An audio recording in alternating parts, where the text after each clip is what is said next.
Bismillahirrahmanirrahim.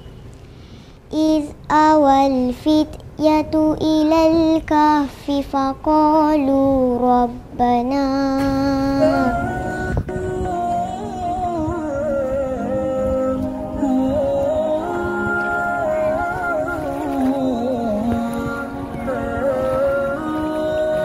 Assalamualaikum warahmatullahi wabarakatuh. Sahabat Al-Quran, selamat datang di Al-Umaro Media. Kita semua tahu bahwa Al-Quran adalah kalam Allah yang diturunkan kepada Nabi Muhammad SAW dengan perantara malaikat Jibril alaihissalam. Al-Quran diturunkan sebagai petunjuk bagi umat manusia. Nah, sahabat Al-Quran, di antara kemuliaan Al-Quran adalah membacanya bernilai ibadah. Satu huruf sama dengan 10 kebaikan. Enggak kebayang bukan?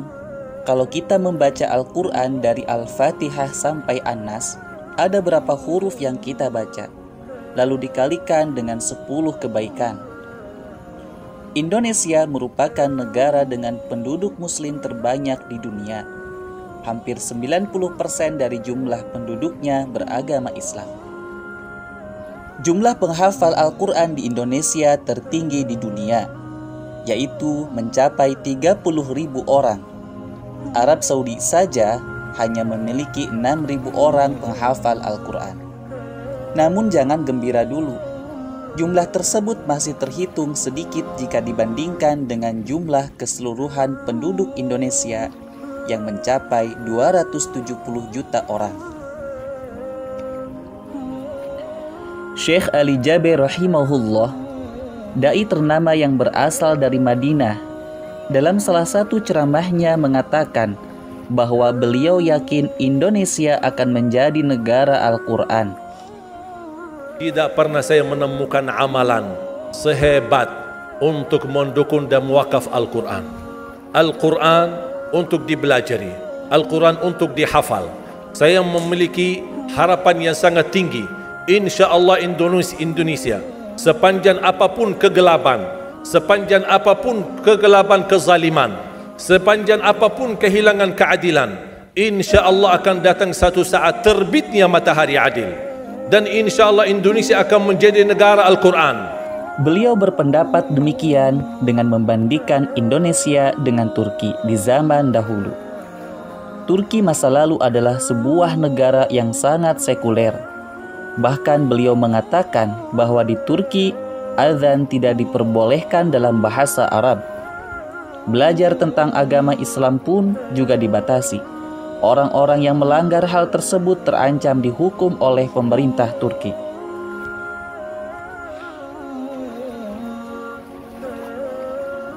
Indonesia, meski masih sedikit penghafal Al-Quran, tapi sangat berpotensi menjadi negara Al-Quran. Hal ini dapat dilihat dari antusias para pemuda-pemudi di Indonesia yang berkehendak menjadi hafiz dan hafizah.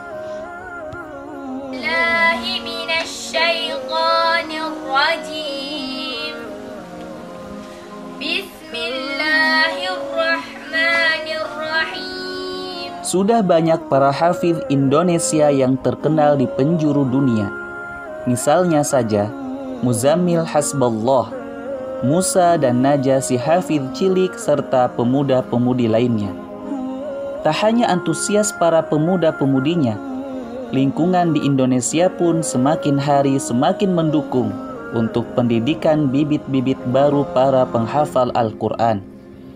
Sudah banyak rumah-rumah tahfidz yang didirikan, beasiswa hafidz yang disediakan, dan berbagai macam pendidikan baik formal maupun non-formal yang mendukung bibit-bibit baru para hafidz Al-Quran.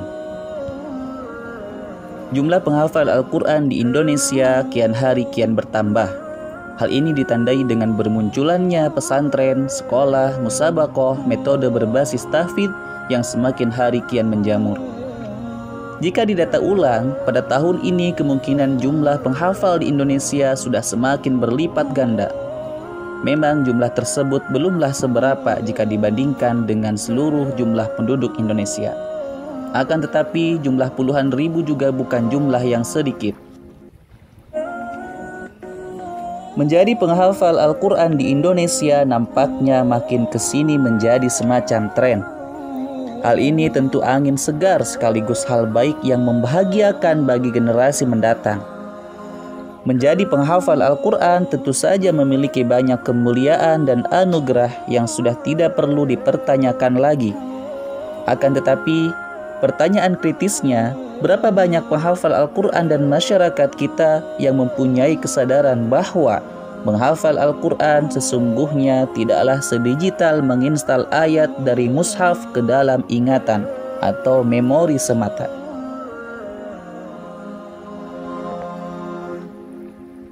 Berapa persen dari puluhan ribu hafidz Al-Quran yang merenungi dan berusaha merealisasikan bahwa menjadi penghafal Al-Quran sesungguhnya ialah menjadi penjaga nama-nama baik Al-Quran.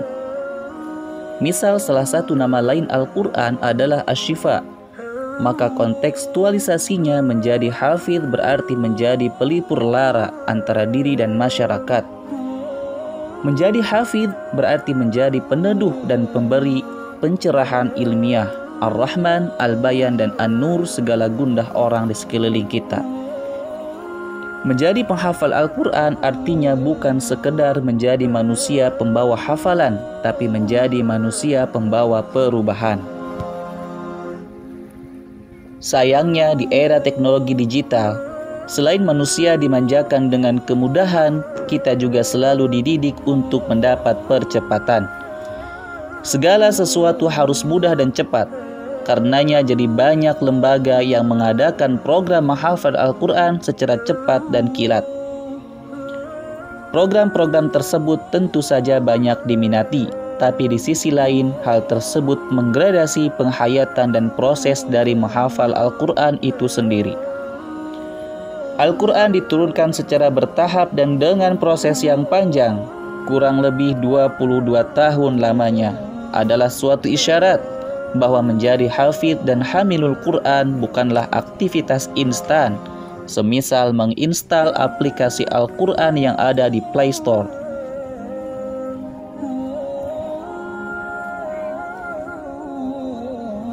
Jika kita melakukan perjalanan menjadi hafizul Quran secara tergesa-gesa ingin serba cepat seperti menginstal aplikasi Al-Quran, maka hafalan Al-Quran yang terdownload dalam ingatan kita juga akan mudah begitu saja teruninstall, hilang dan lupa dalam hati dan pikiran kita. Menghafal Al-Quran memanglah mudah dan akan dipermudah oleh Allah Subhanahu wa Ta'ala jika kita sungguh-sungguh mengamalkannya.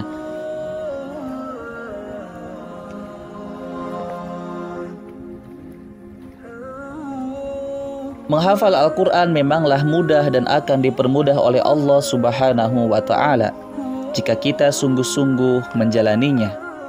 Tapi mudah bukan berarti instan, kan? Betapa sulit memang untuk bisa menjadi hafidz sungguhan. Sahabat Al-Quran, semoga kita diberikan kemudahan oleh Allah Subhanahu wa Ta'ala dalam berinteraksi dengan Al-Quran, sehingga kita dijadikan oleh Allah Subhanahu wa Ta'ala menjadi ahlul Quran, menjadi penghafal Al-Quran dan hamilul Quran.